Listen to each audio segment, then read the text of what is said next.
영화 감독님한테 들은 얘기인데 어떤 배우는 그 어떤 이제 역할을 맡잖아요. 그러니까 진짜 자기 이름을 안 쓴대요. 아, 촬영 기간 동안?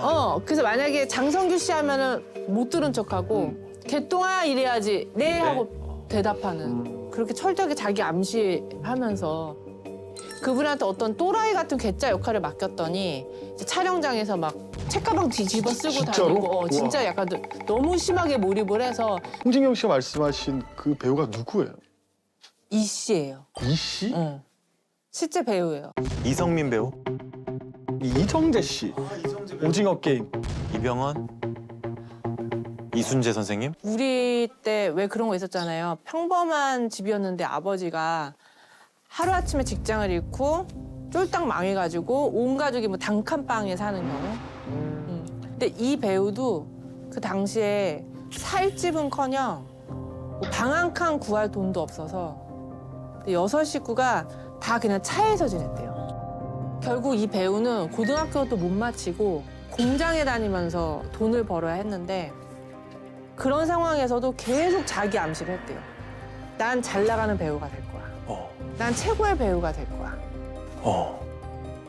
급기야는 그 당시에 최고의 프로그램에 편지를 써서 보내요. 이 프로가 성공하는 비결은 절 고정 출연시키는 겁니다. 이런 식으로 편지를 계속 보냈대요. 근데 이제 그 편지를 받은 프로그램 쪽에서 제작진이 답장을 한 거죠. 계속 우리 프로그램을 사랑해주세요. 언젠간 우리 프로그램 출연할 수 있게 될 거예요. 이건 누가 봐도 인사치레로 보낸 답장인데 이 사람의 생각은 달랐던 거죠. 이건 캐스팅 약속이다.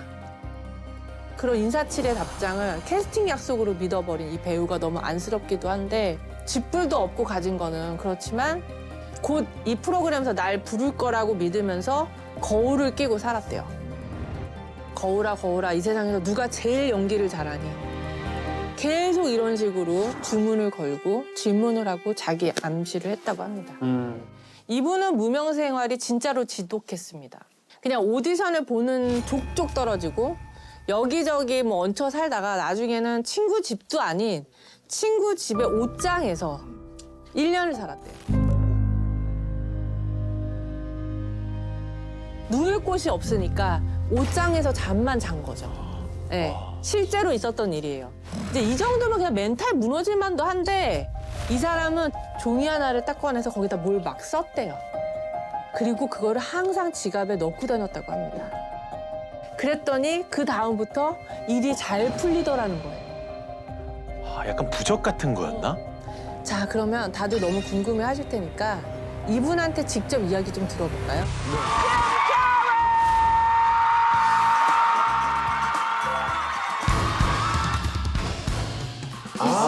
짐 캐리.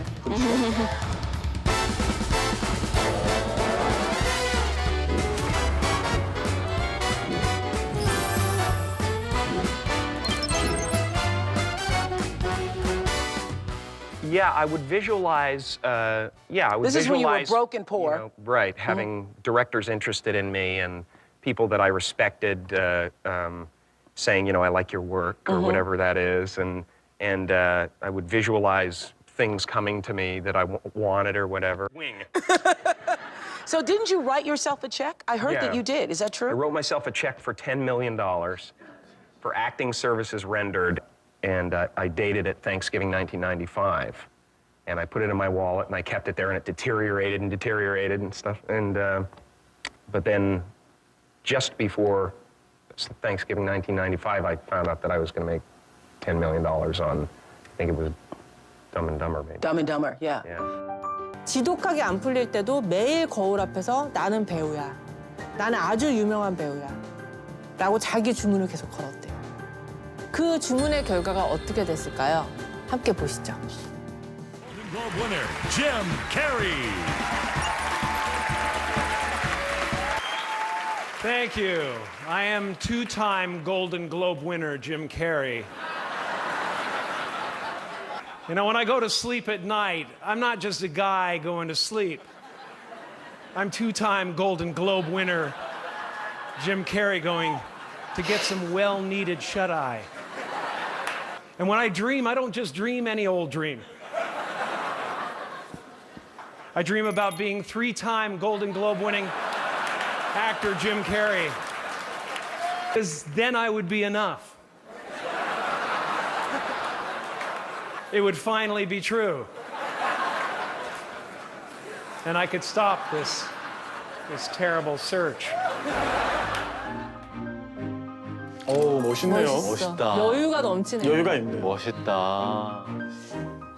영화 마스크 다들 보셨어요? 네네. 맞죠. 네. 저 표정 CG야 진짜야? 싶은 그런 말도 안 되는 진짜 표정 연기를 많이 봤는데 그게 다 배우가 되기 위해서 우리 짐 캐리가 매일매일 표정 연습을 해서 나온 결과물이래요.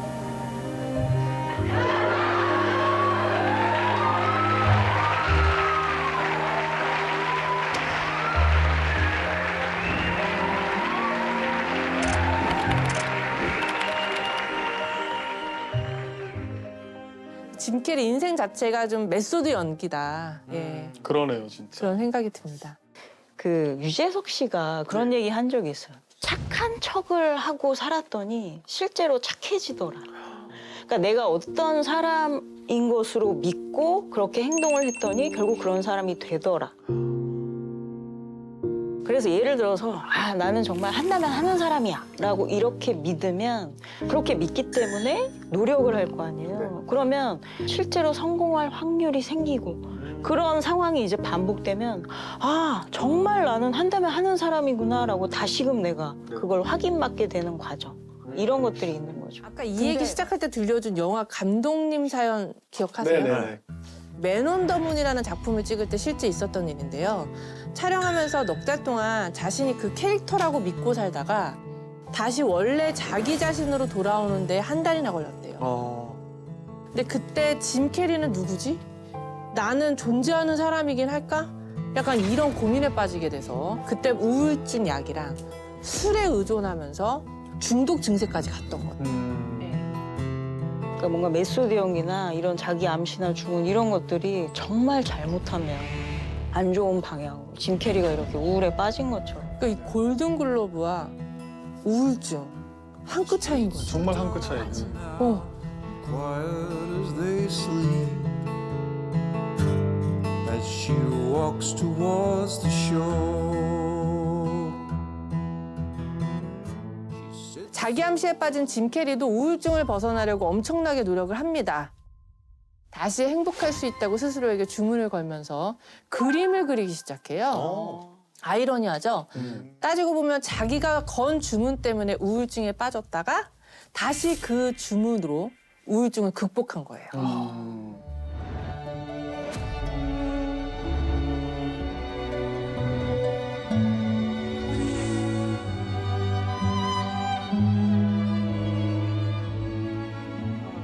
내가 현실을 부정하고 내가 믿고 싶은 걸 믿는 그 와중에 고립되지 않는 게 되게 중요한 거야. 남의 의견도 듣고 의심이 들 때는 다른 사람한테 확인도 하고.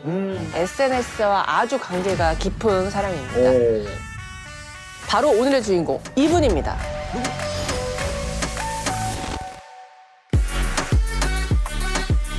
전 세계에서 4번째로 돈이 많은 남자 페이땡북 CEO죠. 마크 저커버그입니다.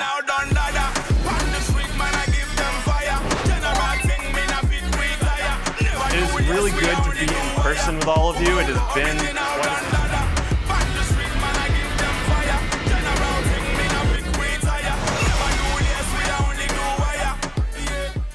자, 그렇다면 오늘의 심리 키워드 질투. 네. 저커버그와는 어떤 관련이 있을까요? 뭐 200조를 갖고 있는 사람이 누구를 질투할 일이 있나? 이 사람은 질투를 받을 사람 아닙니까? 그쵸. 질투할 사람이 아닌 것 같은데 상황이. 왠지 질투를 받을 것 같은데. 자, 어떤 관련이 있을지. 그 첫 장면은 미국 샌프란시스코의 한 로펌 회의실에서 시작됩니다. 한 남자가 고개를 푹 숙인 채 앉아있고 밖엔 유리창을 통해 양복을 빼입은 사람들이 회의실 안쪽을 노려보고 있습니다. 여기서 고개를 숙이고 있는 남자는 바로 저커버그. 뭔가 잘못한 게 있을까요? 그러게요. 근데 저커버그가 변호사에게 오늘 미팅 장소는 꼭 통유리 회의실로 잡아달라고 부탁을 했대요. 다 보이게. 완전히 공개된. 어. 왜 그러지? 아, 그 형들 무슨 짓을 할지 몰라요. 협상 자리엔 꼭 한 명만 들어오게 해주세요. 뭔가 협박을 받고 있나? 잠시 후 문이 열리고 밖에 있던 한 남자가 회의실로 들어옵니다. 근데 덩치가 어마어마해요. 오. 키가 무려 196cm. 버그의 남자는 저커버그를 보고 이렇게 말합니다. 페이땡북 정말 놀랍더라. 아주 혁신적이던데. 근데 그거 다 우리 아이디어로 시작된 거잖아. 이 남자의 이름은 카메론 윙클보스. 저커버그의 대학교 선배였죠. 대학교는 어디였느냐? 바로 하버드. 두 사람의 악연이 시작된 건 2003년 가을. 당시 저커버그는 하버드에서 가장 핫하는 인물이었대요. 왜냐? 바로 이 사이트 때문인데요. 페이스매시? 이 사이트의 이름은 페이스매시. 이 하버드 교내 버전의 이상형 월드컵. 그렇구나. 두 명의 사진을 띄워놓고 누가 더 섹시하다, 외모가 더 내 취향이다 하는 쪽을 클릭하는 일종의 외모 품평회였어요. 반응은 폭발적이었다고 합니다. 24시간 동안 2만 명의 학생이 접속을 해서 서버가 다운될 정도였다고. 자, 근데 이 사이트가 더 놀라운 거 하버드에 다니는 거의 모든 학생들의 사진이 올라가 있었다는 점입니다. 아 진짜. 본인의 동의가 있었을까? 그러게 자발적으로 올리지 않았을 것 같은데 느낌에. 저커버그는 어떻게 이렇게 많은 학생들의 사진을 가지고 있었을까? 학교 전산망을 해킹해서 학생들 사진을 몰래 빼냈던 거예요. 개인정보 유출을 한 거죠. 학교 측은 저커버그를 징계회에 회부합니다. 그래야죠. 그래야죠.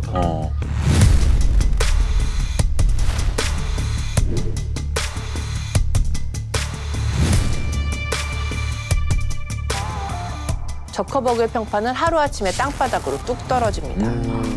하지만 동시에 그만큼 유명해지기도 했죠. 오, 그랬겠네요. 자, 이때 두 명의 학교 선배가 그를 찾아옵니다. 바로 이 사람들이에요. 둘 다 키가 190cm가 넘습니다. 네. 이름하여 윙클보스 형제예요. 윙클보스. 이 쌍둥이 형제는 저커버그를 찾아와서 제안을 합니다. 저커버그, 우리랑 같이 커뮤니티 하나 만들어보지 않을래? 철저하게 하버드 학생끼리만 소통할 수 있는 커뮤니티로. 정말 하버드인들만 가려받는 게 가능할까? 하버드 메일 주소 있잖아. 그걸로 등록하게 하면 되지. 사실 저커버그는 페이스매시를 만들기 전에도 소셜 네트워킹에 관심이 많았습니다.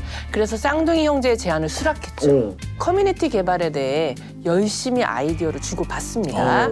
3개월 동안 메일을 무려 50통이나 주고받았어요. 근데 뭔가 보여줘야 할 때가 지나도 어찌된 일인지 나오는 결과물이 없었대요.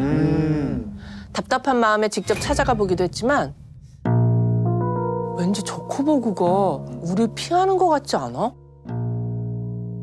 그렇게 넉 달의 시간이 지나고 쌍둥이 형제는 교내 캠퍼스 신문에서 충격적인 기사 하나를 읽게 됩니다. 마크 저커버그는 약 일주일간의 코딩 끝에 지난 수요일 오후 더 페이땡북.com을 개설했습니다. 그는 오늘까지 900명의 학생들이 가입할 것으로 예상했다고 말했습니다. 하버드 이메일 주소를 가진 사람들만이 관심사에 따라 사람들을 검색해 친구와의 온라인 네트워크를 만들 수 있습니다. 어디서 많이 들어본 것 같지 않아요? 그러네요. 하버드 메일 주소 있잖아. 그걸로 등록하게 하면 되지. 가로챘네. 더 페이땡북은 출시하자마자 하버드에서 엄청난 인기를 끌었습니다. 와, 대박. 그러자 저커버그는 가입 대상 범위를 넓혔어요. 스탠퍼드, 컬럼비아, 예일대 등 아이비리그 학생들 모두가 사용할 수 있는 네트워크로 확장한 거예요. 그걸 지켜보는 이 쌍둥이 형제의 마음은 어땠을까요? 결국 소송을 겁니다. 걸만하지. 그 사이 더 페이땡북은 더자를 떼고 더 승승장구를 해서 지금 우리가 아는 페이땡북이 됐고 저커버그도 세계적인 CEO로 거듭나죠. 저커버그는 자신이 만든 페이땡북은 쌍둥이 형제의 아이디어와는 무관하다고 계속 주장을 했습니다. 진짜? 쌍둥이 형제가 말한 프로젝트는 아무래도 안 될 것 같아서 그냥 접은 거야. 따로 연락 못해서 미안해. 4년이 흐른 2008년 마지막 협상 테이블이 열린 거예요. 저커버그가 변호사에게 미리 요청한 2가지. 뭔지 기억하시죠? 네네. 통유리 회의실을 잡아줄 것과 쌍둥이 중 한 명만 들어오게 할 것. 조정 결과 저커버그는 쌍둥이 형제에게 6,500만 달러, 한화로 약 850억 원의 합의금을 지급하기로 했습니다. 남의 아이디어를 훔친다는 건 뭐냐면 나의 실력, 노력, 능력으로는 안 되니까 나의 무능력을 저런 비윤리적인 행동으로 보상하고자 하는 심리가 바로 이렇게 남의 아이디어를 훔치는 이 저런 행동이어서 특히나 이제 저커버그처럼 자기가 생각하지 못한 아이디어를 뭐 쌍둥이 형제나 누가 생각했다 이러면 엄청난 자괴감 또 질투심 이런 거를 느낄 수 있죠. 그래서 그거를 못 받아들여서 결국 저런 행동까지 나오지 않았나 싶어요. 사실 저커버그는 한마디로 엄친아였어요. 당연히 어릴 때부터 공부 잘했고 야구, 펜싱, 뭐 못하는 운동 몰라.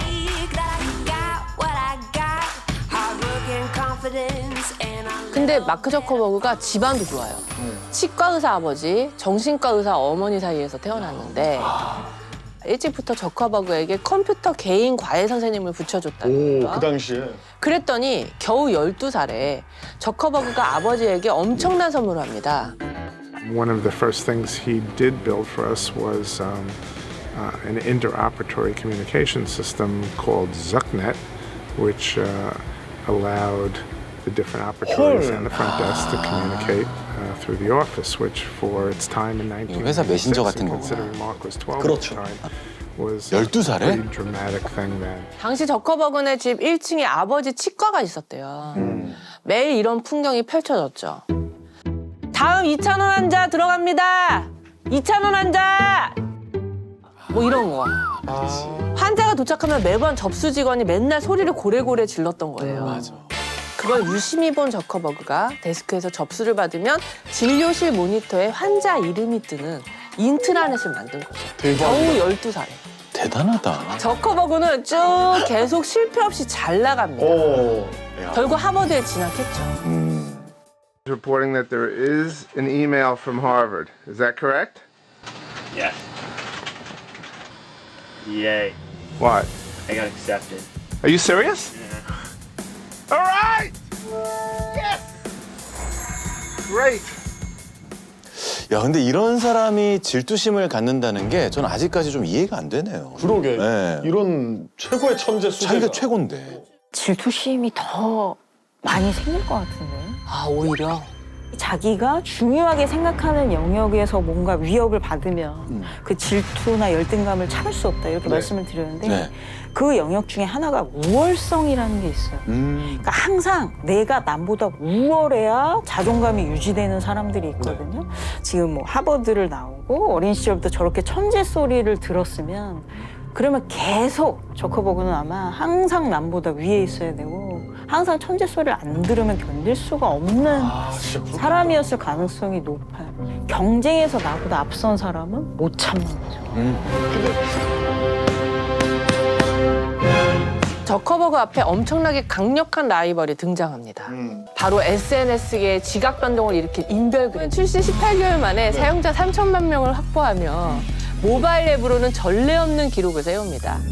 이러다 인별그램이 페이땡북을 앞설지도 몰라. 이런 생각 당연히 했을 그럴 수 거예요. 있죠. 당연하죠. 실제로 앞서지 않았었나요? 그때는 인별그램만 했었던 것 같은데. 대부분. 그러니까요. 그래서 이렇게 했습니다. 어떻게요? You've closed the Instagram acquisition. Yeah, I'm Can you excited talk about it now? Why did you do it, and what are you going to do with it? Oh. 되게 짜릿했겠다. Yeah, so Instagram is great. We have this list of cool things that we could do, but then there's this question of, okay, well, we can help them grow. So eventually I just brought up the idea to Kevin, hey, maybe we should just join and become one company, and we can do a lot of these things really quickly. And then we decided to do it. 자, 무려 10억 달러, 한화 약 1조 2천억 원을 주고 인별그램을 인수해버린 겁니다. 이후에도 저커버그는 페이땡북에 위협이 될 만한 기업은 가능한 모조리 인수를 해버렸어요. 만약 인수를 못하잖아요? 예. 그럼 어떻게 했는 줄 아세요? 학생에게 공격받은 장애인 교사, 틱땡 챌린지 때문 루이지애나주의 한 고등학생이 장애인 교사를 공격했습니다. 경찰은 학생의 예고 없던 행동이 틱땡의 선생님 한 대 치기 챌린지로부터 영향을 받았을 거라고 밝혔습니다. 자, 이 기사가 나가도록 저커버그가 돈을 썼다는 거예요. 진짜로? 아니 근데 뭐 없는 사실을 꾸며낸 건 아니고 어차피 신문에 날 일인 것 같아. 이건 좀 심각했던 것 같긴 해요. 근데 이 얘기를 하다 보니 그런 생각이 드네요. 자기가 질투란 감정 너무 잘 아니까 이 SNS가 질투를 먹고 사는 거잖아요. 그렇죠. 사실. 그래서 그 질투를 먹고 사는 SNS를 개발한 게 아닐까? 기본적으로 질투라는 게 혼자서 느낄 수 있는 감정이 아니고 꼭 다른 사람들이 있어야 관계에서 비롯되는 감정이잖아요. 저커버그가 그 사람 대인관계에도 관심이 많고 실제로 심리학에도 관심이 많았대요. 외부에서는 항상 천재로 이제 통하지만 자기 안에는 열등감이나 질투심에 좀 굉장히 민감했던 것 같고 그걸 어떻게 다스릴지를 또 사람들하고 어떻게 소통해야 할지를 이제 좀 고민하다가 그 안에서 길을 찾은 게 아닌가. 그러니까 결국 질투심이 저커버그를 움직이는 동력인 게 아닌가 싶어요. 아빠가 되면서 좀 많이 달라졌다는 얘기가 들려요. 딸이 태어났을 땐 자신의 회사 지분 99% 하나로 약 50조 원이 넘는 돈을 사회에 환원할 것이라고 밝히면서 와. 딸에게 이런 메시지를 보냈대요. 우리가 사는 오늘의 세상보다 더 나은 세상에서 네가 자라기를 바란다. 50몇 조의 유산 대신 더 나은 세상을 딸에게 상속하겠다고 약속을 한 거죠. 와.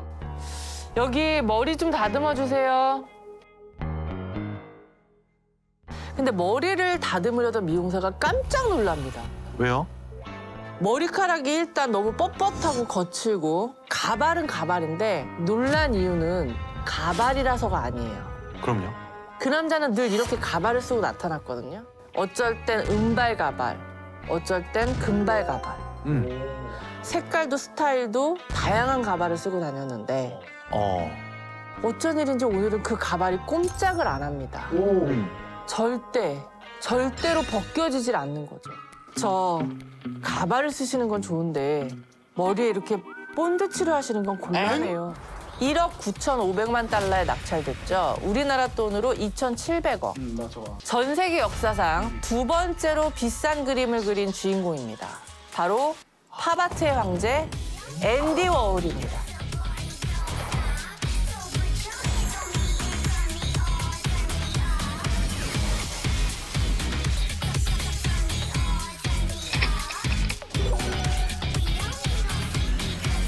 아, 앤디 워홀 머리가 가발이에요? 처음 알았어요. 난 네. 처음 알았네. 20대부터 쭉. 그래서 이제 앤디 워홀이 죽은 뒤에 집에서 나온 가발의 수가 무려 100개가 넘어요. 진짜. 근데 대체 왜 이렇게 가발에 집착을 했을까요? 이 사진을 한번 보시죠.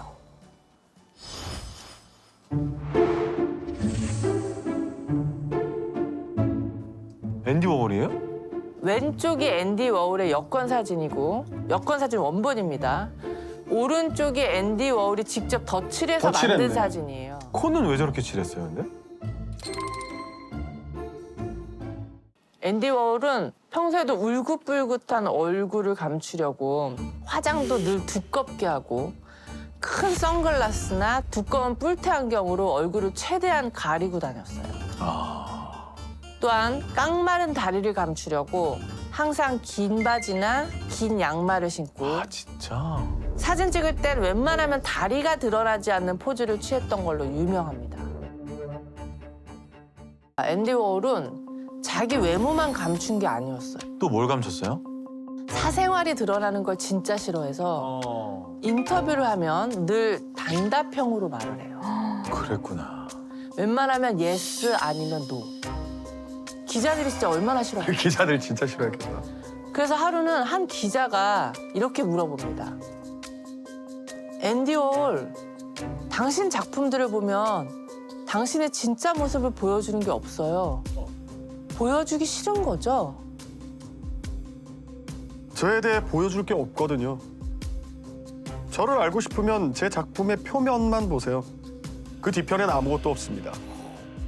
저는 미스터리로 남고 싶어요. 팬레터인가요? 팬레터. 선물?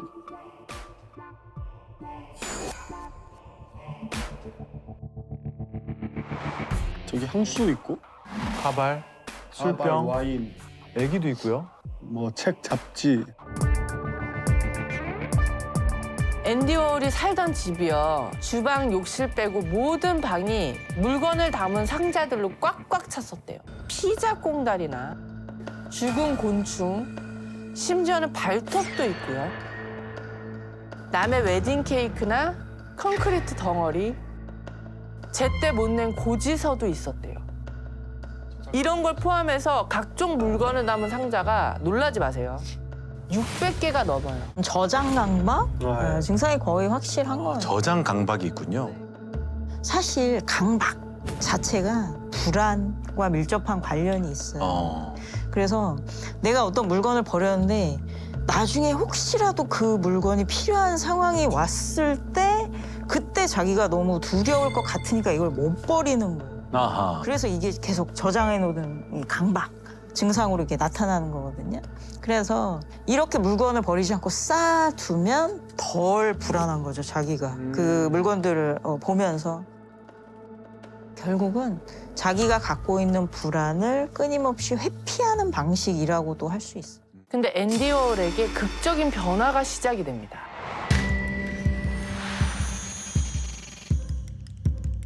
그의 작업실에서 파티가 열린 어느 날이었어요. 팽한 얼굴의 한 여성이 앤디에게 다가갑니다. 앤디, 왜 내가 쓴 시나리오를 봐주지 않는 거지? 얼마 전에 앤디 워홀이 만든 영화에 단역으로도 출연했던 극작가예요. 자기가 쓴 시나리오를 앤디 워홀에게 보냈는데 네. 피드백을 못 받아서 화가 난 상태였죠. 날 무시하는 거야? 감히 날 무시해? 그러더니 척 총을 꺼내들더니 앤디가 무슨 말을 하기도 전에 앤디한테? 방아쇠를 당긴 거예요. 미쳤다. 다행히 운 좋게 총알이 비껴갔지만 다시 탕! 한 발이 더 발사돼요. 웬일이야? 이번에도 앤디는 총알을 피하긴 했는데 다시 한 번 더 탕! 세 번째로 날아온 총알은 피하지 못했고 아이고, 어디 맞았어요? 앤디의 폐와 위, 식도를 관통해버립니다. 웬일이야? 급하게 병원에 이송됐지만 이미 심장은 멎은 상태였죠. 의사들이 앤디의 심장을 열심히 마사지하기 시작했어요. 10초, 20초, 30초,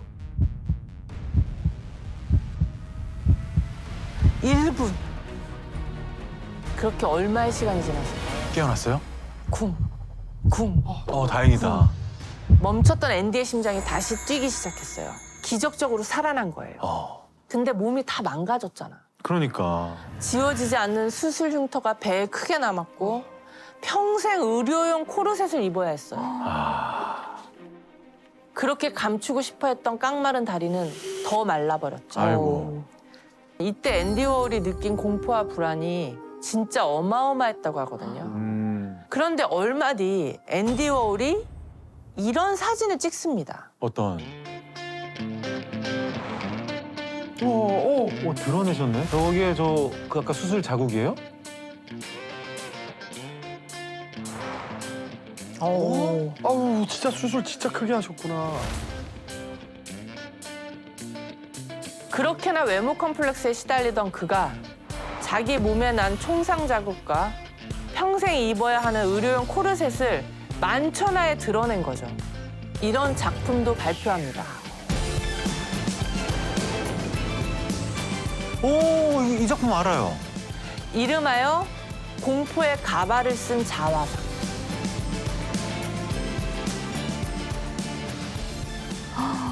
제목이 그거였구나.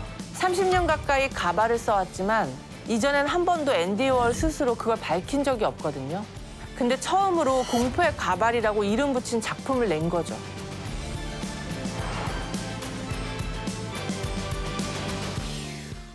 사실 앤디 워홀은 일평생을 자기 컴플렉스랑 싸워왔어요. 첫 번째 컴플렉스는 가난과 질병. 앤디 워홀은 미국에서 태어났지만 부모님은 둘 다 슬로바키아에서 온 이민자였는데요. 살림은 늘 쪼들렸고 아버지는 결국 앤디 워홀이 14살 때 병으로 돌아가셨어요. 근데 어린 앤디 워홀도 늘 병을 달고 살았대요. 8살 때 손발에 경련이 생기는 신경질환을 앓았는데 그것 때문에 맨날 학교도 못 가고 친구들이 밖에서 뛰어놀 때 집에서 만화책만 봤고요.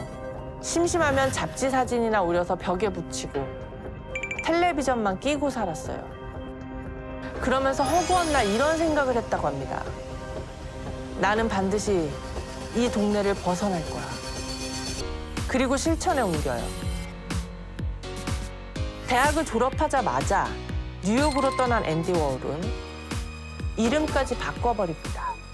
아버지가 지어준 체코 이름 앤드류 워홀라에서 본투비 뉴요커처럼 보이는 이름 앤디 워홀로. 훨씬 세련된 느낌이네. 그러네. 훨씬 세련됐다. 앤디 워홀. 그러니까 이름을 바꾸는데 여러 가지 이유가 있겠지만 그 중에는 네. 자기 출신이나 과거를 숨기고 싶어서 바꾸는 사람들도 있을 거 아니에요. 특히 외국 분들이 많더라고요. 그렇죠. 더군다나 이제 뉴욕에서 이민자 출신이 받는 어떤 차별 이런 걸 경험하면은 더더욱 자기 과거나 출신을 좀 감추고 싶었을 수도 있을 것 같아요. 그 외모도 잘생겼다 못생겼다 이거보다도 그러니까 미국 백인 주류 사회의 외모에서 좀 벗어나 있는 좀 다른 그런 점이 싫었던 거일 수도 있을 것 같아요. 뉴욕으로 간 앤디 워홀은 광고회사에서 그림을 그리는 일을 따내더니 얼마 안 돼서 보란 듯이 광고계를 싹 쓸어버립니다. 그러던 어느 날 갑자기 광고 말고 예술을 하겠다며 이런 작품을 세상에 내놓습니다. 어떤 작품이죠?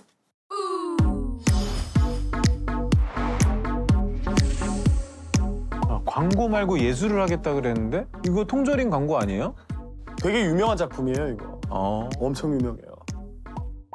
당시 미국 사람이라면 누구나 먹었다는 32가지 맛 캠벨 스프 통조림을 하나하나 그려 모아서 작품이라고 낸 거예요. 이름하여 캠벨 스프 캔. 보신 적 있죠?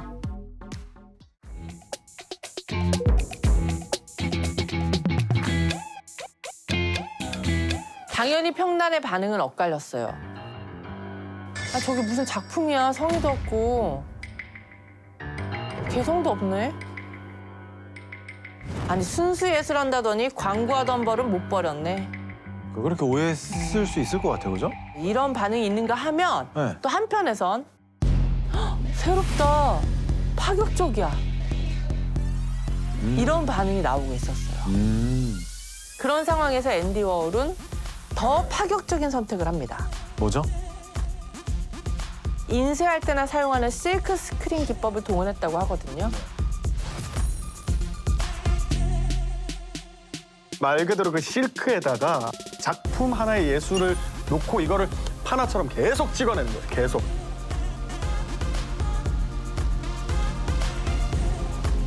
대량 생산. 그러니까 이게 공장화처럼 대량 생산이죠. 앤디 워홀이 그걸로 유명. 그렇군요.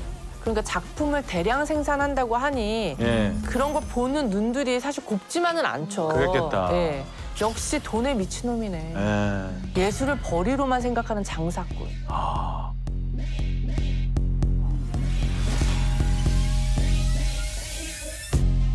돈 버는 게 예술이고 일하는 것이 예술이며 훌륭한 사업이야말로 최고의 예술입니다. 작품이 평가받을 시간에 더 많은 작품을 만드세요. 저는 상업예술가로 시작했고 사업예술가로 끝내고 싶습니다. 근데 그 당시에는 이 얘기를 저 건방지게 막 이럴 수도 있을 것 같고. 심지어 작업실 이름을 아예 실버 팩토리라고 이름을 붙였어요. 팩토리로 갔고요. 공장으로 팩토리로, 갔어요. 공장으로. 찍어내겠다. 거기서 일하는 예술가들은 예술 노동자라고 부르고. 노동자.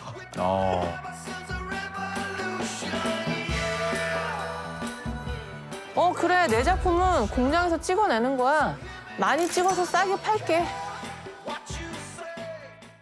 그 앤디 워홀의 초기 작품을 보면은 같은 이미지를 반복하고 거기에 조금씩 변주를 주는 방식이거든요. 그러니까 이게 공산품이나 자본주의에 대한 상징적인 면도 있지만 맞아요. 이게 심리적으로 보면은 불안이나 강박이 심한 사람들이 이렇게 반복적인 이미지 작업을 좋아해요. 그래서 복잡하거나 좀 불확실한 상황 이런 걸 좀 피하고 예측 가능한 작업을 하는 게 불안을 관리하는 방법 중에 하나거든요. 앤디 워홀이 본인의 어떤 심리적인 문제나 컴플렉스를 예술로 승화하는 과정이 아니었나 이렇게도 볼 수 있을 것 같아요. 하나의 출구네요. 그렇죠. 근데 앤디 워홀의 두 번째 컴플렉스가 바로 낯가림이에요. 그러세요? 완전 찐 아이 성향. 하지만 워홀의 작업실 실버 팩토리에서 매일 밤 파티가 벌어집니다. 낯가림이 심한 분이신데?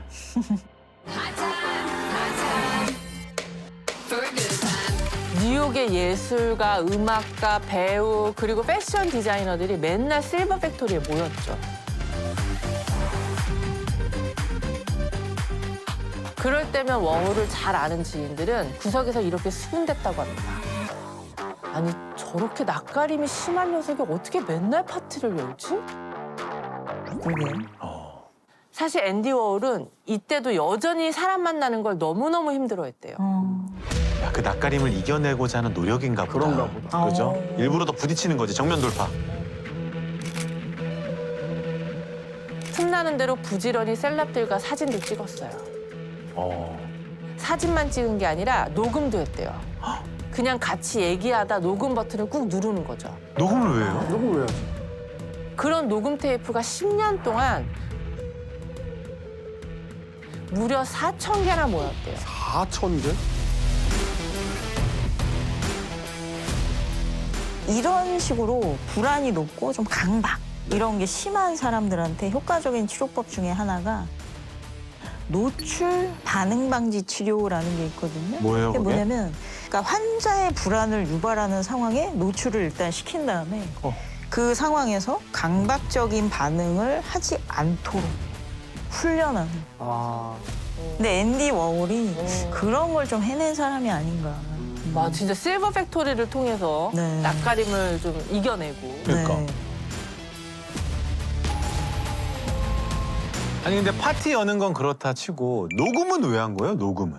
앤디 워홀이 나중에 뭐라고 하냐면 내 아내인 카세트 녹음기와 나는 10년 동안 결혼 생활을 했다. 뭔 소리죠, 그게? 쭈뼛거리는 자기 목소리, 그런 자기를 대하는 누군가의 목소리. 이걸 하나하나 다 기록이라고 본 거죠. 그것들을 잘 분류해서 아까 앞에서 본 저 상자 안에 넣었대요. 온갖 잡동사니가 들어있다고 한 그 상자 기억하시죠? 예. 그것도 앤디 워홀의 작품 활동의 하나였다는 거죠. 이름하여 타임캡슐 프로젝트. 그 시기의 나의 삶, 나와 연결된 사람들의 삶의 흔적을 하나하나 진지하게 담고 기록했다는 거예요. 마지막 눈을 감는 그 순간까지. 결국은 강박적이고 회피적인 성향의 산물이긴 하지만 또 앤디 워홀은 동시에 그걸 통해서 자기 삶 자체를 기록하고 또 시대를 기록하는 작품으로 또 남은 거잖아요. 맞아요. 그게 앤디 워홀이 세상과 소통하는 방식이기도 하고 이런 식으로 결국은 자기가 제일 잘할 수 있는 방식으로 자신의 상황, 불안, 강박, 회피 이것과 싸운 게 아닌가. 앤디 워홀이 캠벨 스프캔 작품 다음에 콜라병을 소재로 삼은 작품을 냈는데 맞아요. 거기에 대해 이렇게 얘기를 했어요. 뭐래요? 대통령도 콜라를 마시고 엘리자베스 테일러도 콜라를 마신다. 그리고 당신도 콜라를 마실 수 있다. 콜라는 콜라일 뿐이고 어떤 돈도 모퉁이에서 마시는 노숙자가 마시는 것보다 더 좋은 콜라를 살 수는 없다. 결국 앤디 워홀의 작품은 나는 뭐 대단한 사람도 아니고 남들이 말하는 뭐 주류, 상류층 이런 것도 아닌 이 인식하고 맞닿아 있는 걸로 보여요. 그러니까 결국 그 결과가 팝아트, 이렇게 대중을 상대로 한 하나의 새로운 장르를 만들어낸 거죠. 자, 이쯤에서 아까 어떤 기자가 앤디 워홀에게 했던 질문을 다시 해볼게요. 당신 작품들을 보면 당신의 진짜 모습을 보여주는 게 없어요. 보여주기 싫은 거죠. 그 누구보다 적나라하게 보여주신 것 같은데요. 있는 그대로.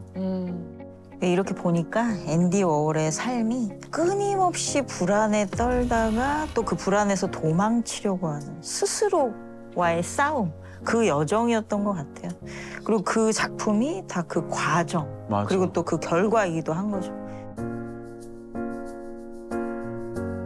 그러니까 자기 모습을 안 보여준 게 아니라 진짜 자기 모습을 제대로 보여주기 위해서 평생을 싸워왔다. 또 그 과정과 결과가 그의 작품이다. 이렇게 볼 수 있지 않을까요?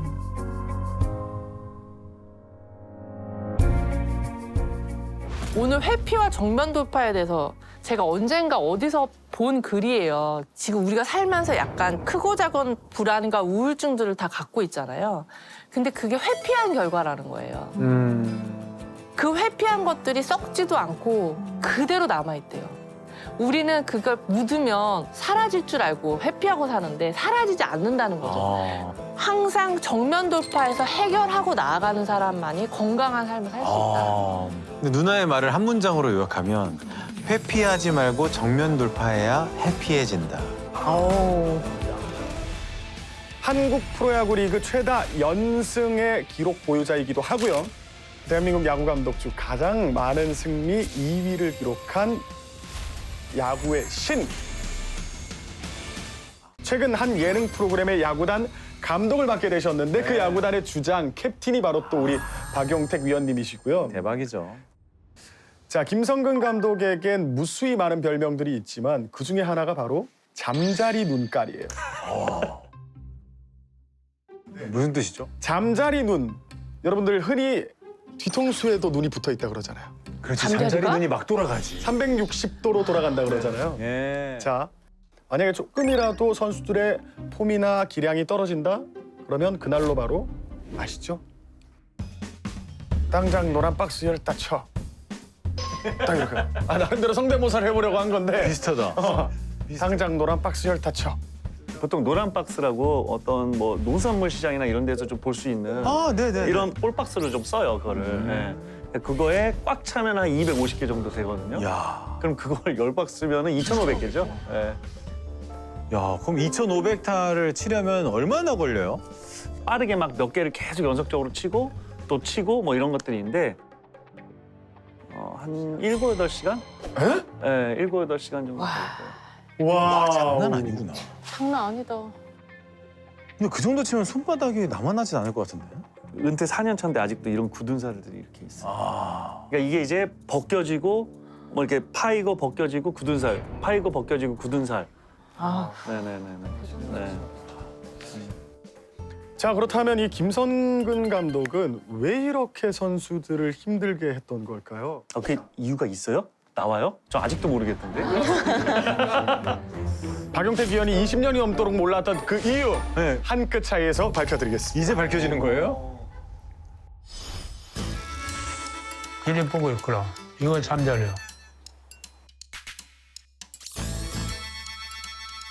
예? 이 털린 순간에 안 들려고. 그러고 헐떡한 거 아니야? 결국은 연수 마냥 하는 것도 애들이 출세를 위해서 해준 거지. 돈 벌려고.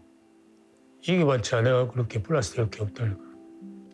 야구나 가고도 감독하면서 제일 중요한 거는 인생 자체를 돌아볼 때 그 순간이 참 좋다. 얘는 테마 속에는 넣어줘야 되겠다 싶은 거야. 근데 그거는 내가 베스트를 해야지. 그러니까 막 선수들하고 나하고는 보이지 않는 싸움이에요. 자, 한 번은 이런 일이 있었어요. 김성근 감독의 프로야구 팀에 대형 신입이 들어옵니다.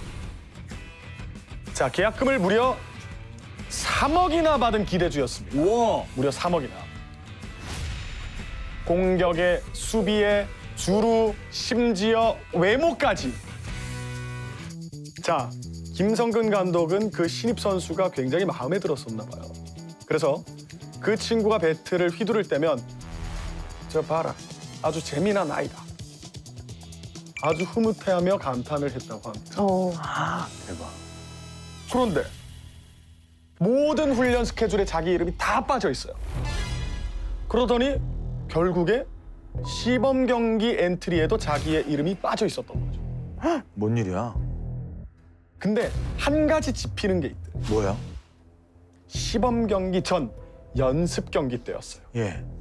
무릎이 좀 아파가지고 벤치에 앉아서 이렇게 얼음찜질을 하고 있었는데, 야 신혜, 너 대타로 좀 뛰어. 이렇게 김성근 감독이 한마디를 했더니, 뛰어야지.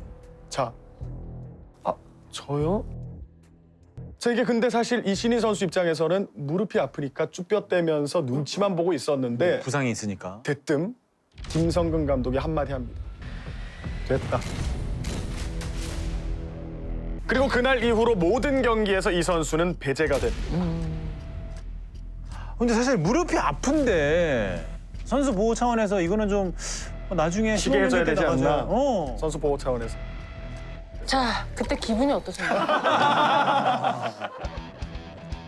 그 다음날부터 스케줄표에 제 이름이 없어졌어요. 아예. 어떡해.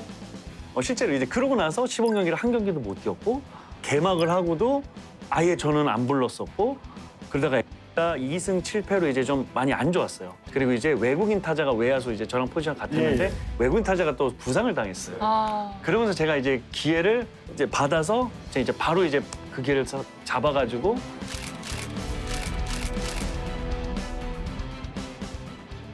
자, 과연 김성근 감독은 박용택 당시 선수에 대해서 어떻게 생각했는지 그 일화도 말씀을 해주셨다고 뭐가 합니다. 있어요? 네, 들어보시죠. 무서워. 궁금하다.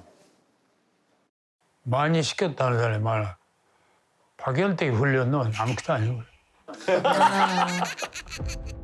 밥 안 먹고 밥 마시었다. 밥 한 번 일주일도 안 먹고 밥 먹게 돼 있다고.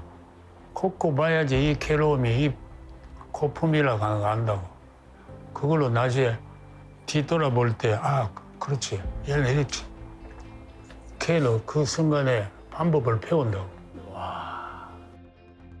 그 만들어가도 가졌노 이 가정이 있었다고. 그러니까 박연택이랑 우리나라 베스트 아니야. 지금까지 있잖아. 이야. 와. 인정해 주셨다. 인정했어. 우리나라 베스트다. 대한민국 베스트야. 자, 이제 다시 경기가 열리고 있는 야구장으로 돌아가 보도록 하겠습니다. 이게 무슨 냄새지? 아유. 자, 뭔가 꿉꿉하고 이제 꼬릿꼬릿한 그런 냄새가 나기 시작하는데요. 네. 근데 그 냄새가 묘하게 계속 나는 거예요. 어딜 따라가 봤어. 그렇게 냄새 진원지를 따라가 봤더니 김성근 감독이었습니다. 참다가 기어이 김성근 감독에게 물어봤대요. 감독님 혹시 오늘 샤워하고 오셨습니까? 정말 용기 내서. 왜냐하면 냄새가 너무 꿉꿉하니까. 아마 그 이후에 팀에 없었을 거예요. 그래, 그건 너무 실례다. 들어보니까 무려 4일이나 샤워를 안 했다는 겁니다. 왜? 샤워를 안 하니까 이기던데. 짧은 바지 한번 입고 가서 이기면 계속해서 짧은 바지를 입고 그 다음부터는 내리 그냥 핫팬츠 차림으로 오시는. 그리고 이제 수염을 안 깎은 날 이기면 그 다음부터는 아예 산신령이 돼가지고 경기에 나타나죠. 수염이 이만큼 거뭇거뭇해지셔가지고. 그야말로 지독한 징크스 신봉자인데요. 그동안 지켜온 징크스만 해도 무려 50여 개. 와.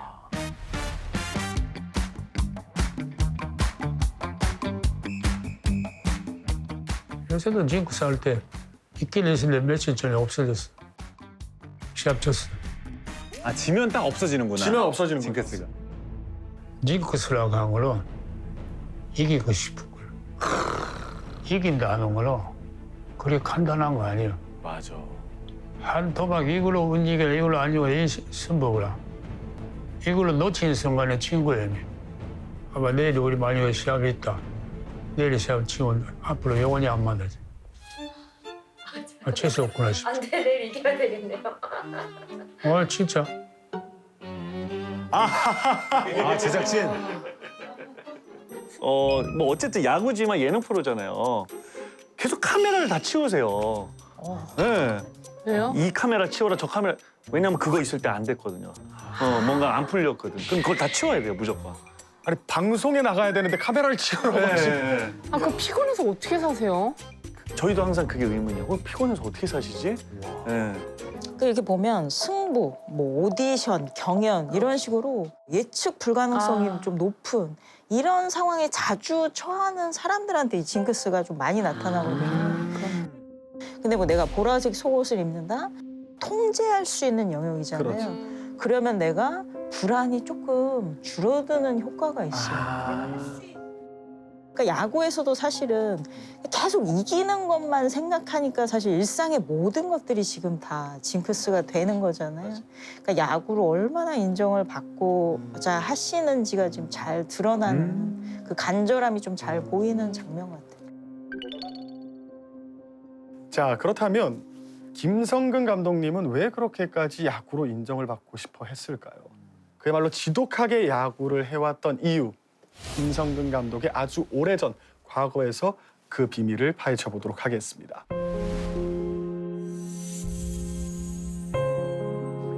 세이콘! 너 또 간장만 싸왔냐? 학창 시절 김성근 감독님이 늘 들어왔던 이야기라고 합니다. 어린 시절 학교에서 불렸던 이름 세이콘. 세이콘? 김성근 감독의 국적은 한국. 하지만 일본에서 자고 나란 제1교포 출신이죠. 전쟁 전후로 해서 그 제1교포들의 삶은 정말 말할 수 없을 만큼 힘들었거든요. 아버지가 일용직 철도 노동자로 일하면서 근근히 벌어온 돈으로 9 식구가 6평밖에 안 되는 단칸방에서 함께 지냈다고 해요. 농막이네 완전. 중학생이 될 무렵 그만 아버님께서 철도 사고로 돌아가시게 됩니다. 결국에는 그 어린 나이에 김성근 감독도 생업에 뛰어들게 됩니다. 우유 배급, 신문 배달, 공사장 임부까지. 아이고. 학교 다닐 때인데 고등학교 4시에 일어나서 우유 배달을 하고 한 이만한 편로 최소한 300에 400 실어야 돼요. 자전거에. 그걸 매일 배달해야 돼요. 그거 끝나고 학교 가야 돼요. 그런 와중에도 김성근 감독은 매일 밤 이 피곤한 몸을 이끌고 라디오 앞에 앉았습니다. 라디오에서 흘러나오는 야구 경기를 듣기 위해서였습니다. 진짜 좋아하셨구나. 그때 일본에서는 야구 선수라는 직업이 지금으로 치면 정말 아이돌 같은 존재로 취급을 받았다고 해요. 일본에서는. 네. 그리고는 김성근 감독은 매일 밤 꿈을 꾸죠. 나도 야구로 성공하고 싶다. 자, 김성근 감독 중학교 때 야구를 처음 시작했는데요. 전혀 주목받지 못하는 선수였다고 합니다. 그 소년 김성근이 어떻게 80을 훌쩍 넘긴 이 나이까지 야구계에 몸을 담고 있냐. 그 첫 기회는 아주 우연한 기회로 다가왔습니다. 고등학교 2학년 때였어요. 외야수로 뛰고 있던 이 소년 김성근에게 어떤 한 감독이 쓱 찾아와요. 너 어깨 괜찮다? 투수 한번 해볼래? 이렇게. 이 선수 김성근에게 이런 제안이 온 건 마침 그 팀의 투수 자리가 비었기 때문이라고 합니다. 그냥 없어서. 이거는 위원님만 하실 수 있는 말씀이셔가지고. 아니 그래 감독님이 좋아하세요. 그러시군요. 네, 실제로 그래서 선수 때 진짜 프로야구 때랑 좀 다른 거는 선수들이랑 좀 친해지고 편해진 것 같아서 기분이 좋다고 하시더라고요. 자, 마침 투수 자리가 딱 비었는데 이 기회가 대체 또 언제 오겠습니까? 고등학생 김성근은 정말 죽기 살기로 연습을 합니다. 근데 문제가 생겨요. 야구용품을 살 돈이 없어요. 그 시절 김성근 선수는 신문 배달을 하면서 투구 폼을 연구합니다. 신문을 던지면서요? 던지면서. 잡지를 배달하면서 잡지 속 선수들의 사진을 봤어요.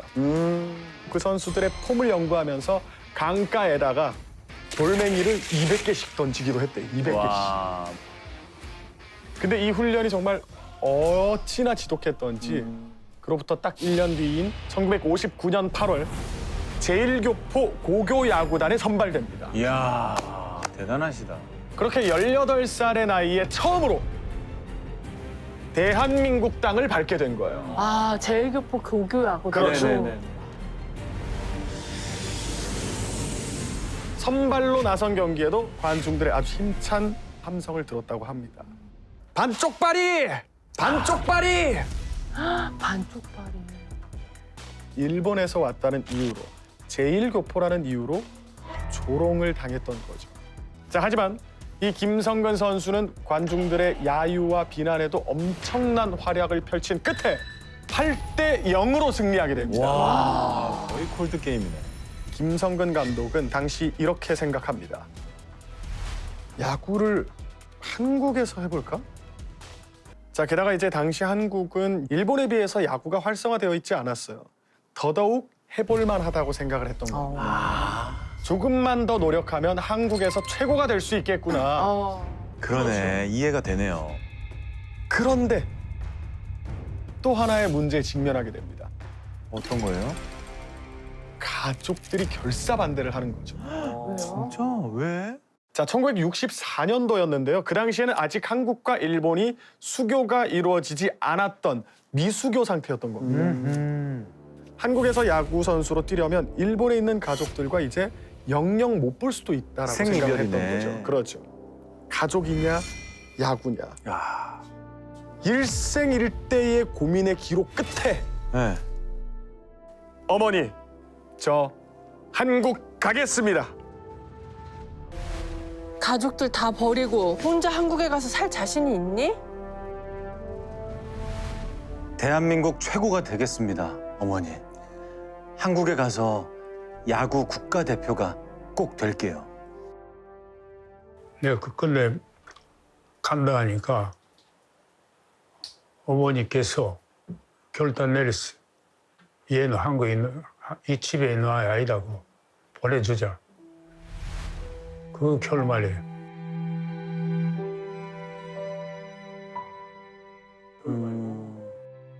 아마 굉장히 슬퍼졌을 거 아니에요. 낮에 들어가 나 앞에서는 눈물 한 방울도 안 봤다고. 낮에 내가 토난 다음에 방에서 울었을지 않냐 싶네요. 딱 순간에 가족 보니까 그때부터 눈물 나오기 시작해. 그러니까 오사카에서 김포 들어갈 때 차 안에서 내가 울고 있었다고. 김포 도착해서 비행기 내릴 때 결심한 거예요. 이 결정은 책임지자 내가. 그리고 두 번째 결정이 대한민국 최고 가자. 이거는 지금까지 갖고 있어. 좀 저걸 보니까 선수들 대하시는 태도가 좀 더 이해가 잘 되는데 그러게요. 그 가족을 버리는 선택을 했을 때는 사실은 생즉사 사직생 그 각오로 왔겠지. 야구로 이겨서 반드시 나를 야구로 증명해야겠다 이런 생각이 굉장히 컸겠죠. 그러니까 본인은 그런 과정을 거쳐서 야구를 정말 힘들게 했는데 선수들한테 기회를 줬는데도 약간 우물쭈물한다. 이러면 더 돌아볼 필요가 없다고 생각하시는 사실 이제 감독님이 되게 호불호가 강하신 분이긴 해요. 사실 뭐 호만 있을 것 같지만 불호도 상당히 많으신 분인데 그러니까 이제 이런 어떤 스토리들을 만약에 안다면 아마 충분히 걸어오는 어떤 길들이 이해가 될 것 같아요. 그러네요. 바로 설명이 되네요. 김성근 감독이 한국으로 건너온 지 6년 뒤인 1968년. 저기요, 여기 서류에 도장 좀 찍어주세요. 분주한 은행원들과 손님들 너머로 한 남자가 열심히 도장을 찍고 있어요. 바로 27살의 김성근 감독입니다. 저는 알 것 같아요. 그 당시 이제 실업팀이었고 실업팀은 사실 은행팀이 되게 많았거든요. 그렇죠, 맞아요. 자, 한국에 야구를 하러 건너왔는데 온 지 4년 만에 어깨 부상을 입으신 거예요. 어허. 그 어깨 좋던 선수가. 당시 실업팀에서 뛰고 있던 김성근 선수는 얼마 못 가서 선수 생활을 은퇴하고 아 정말? 은행에서 일을 하게 됐던 거죠. 자, 그런데 김성근 감독은 이렇게 생각합니다.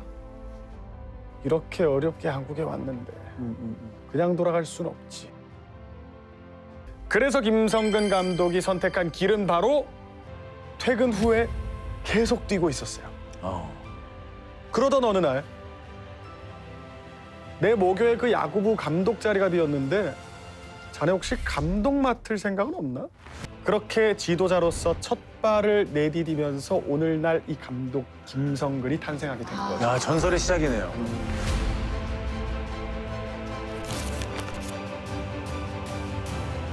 김성근 감독은 이 승리를 위해서라면 정말 선수뿐만 아니고 스스로에게도 굉장히 비정했는데요.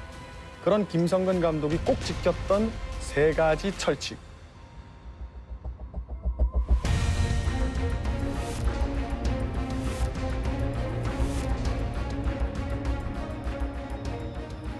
감독님 항상 그런 생각 갖고 계세요. 내가 조금이라도 어떤 정에 이끌려서 또는 어떤 사적인 감정에 이끌려서 내가 어떤 판단을 했을 때 그게 흔들리면 안 된다라는 어떤 생각을 갖고 계시는 거죠. 실제로 김성근 감독은 정이 굉장히 많은 사람이라고 해요. 그러니까 그래서 스스로 아마 더 그거를 차단하는 걸 수도 있을 것 같아요. 그렇구나.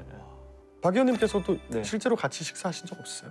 저는 이제 은퇴하고 나서는 한 거죠. 은퇴하고 나서는 은퇴하고 상관이 나서는. 없죠. 네, 그 은퇴하고 전에는요? 없어요. 사실은 차도 항상 따로 타고 다니셨고 식사도 항상 혼자 하시고. 네. 그 정도는 굉장히 약과에 불과합니다. 이분이 정말 어느 정도로 독하냐면요. SK 감독 시절에는 나 어디 좀 다녀온다. 그 얘기를 하시고는 나간 감독님이 며칠 동안 구단을 안 들어오는 거예요. 그러더니 갑자기 돌아오셨는데 엉덩이가 이만해져가지고 오신 거예요. 안에 기저귀를 차고 있었던 거예요. 네? 기저귀를 차면 당연히 불룩해질 수밖에 없잖아요. 근데 도대체 그 기저귀를 왜 찼냐? 신장암 수술 받고 오신 거예요. 근데 훈련을 해야 된다고 피가 철철 쏟아지는데도 대신 기저귀를 차고 나온 거라고 합니다. 아프니까 결석하면 그 조직에서 필요 없는 사람이에요. 그거는 아픈 거는 자기 부담이지 조직에 피해를 준 거예요. 수술하는 도중에 맥이 끊어져 버렸다고. 맥이. 그래도 그 다음날 야구장 가 있는데 시합했는데 나 그건 아무도 몰랐다고. 말 안 하거나. 그때 가지고 몰랐어요. 가지고 한테 안 가르쳤다. 아팠다. 얘는 뭐 했다. 이 자체가 평가의 대상이 되어버린다. 그거 내가 살아남아야 될 텐데 보일 필요도 없고 가족들도 알리면 고민할 거고. 나는 원래 혼자예요. 인생 자체가 살아올 때 남한테 기대지 않아요. 남한테 부탁하지도 않아요. 그러니까 아까 악마라 그랬나요? 우리 처음에 시작할 때. 네. 독한 거로 따지면은 야구계에서 이 정도는 아마 이때까지도 없었고 앞으로도 쉽지 않을 것 같다. 근데 결국 진짜 인정할 수 있는 건 어떤 목표가 아주 명확하고 아주 정확하고 그리고 아주 페어하니까 그거에 대해서 선수들이 완전 인정을 하는 거죠. 나는 미련해요. 미련한 사람. 놓치기 싫어요. 꼭 하는 거는 꼭 잡아야 돼. 사람은 베스트로 끝끝내 땜벼 들으면 끝끝내 길이는 있는 거예요. 그게 김성근이에요. 아니면 옛날에 나는 대한민국 야구에서 사라졌을 게요. 포레스로 기어나라. 소위 말해서 세상들이 김성근이라고 혹사 많이 시켜. 신문 기사 이만큼 나 김성근이 반쪽발이를 한 기사도 나오고 막 그랬다고. 그거 갖고 판단을 하고 그런 시간이 아까워요. 그 시간에 야구 가르치고 있는 게 낫지. 야, 다르시다. 이겨놔야지. 이겨놔야 나 자리가 만들어가지. 야구는 어떤 의미이신가요? 심장. 움직이고 있지. 그러면 야구를 못하게 되시면 죽는 거지. 언제까지 야구 할지 몰라도 야구공하고 같이 살고 있을 거야 아마. 네. 아니, 근데 되게 많은 생각을 하게 되고 한 말씀 한 말씀이 엄청난 여운이 남고 영감을 주네요. 그러니까 그 한마디 한마디가 나를 다시 돌아보게 하는 약간?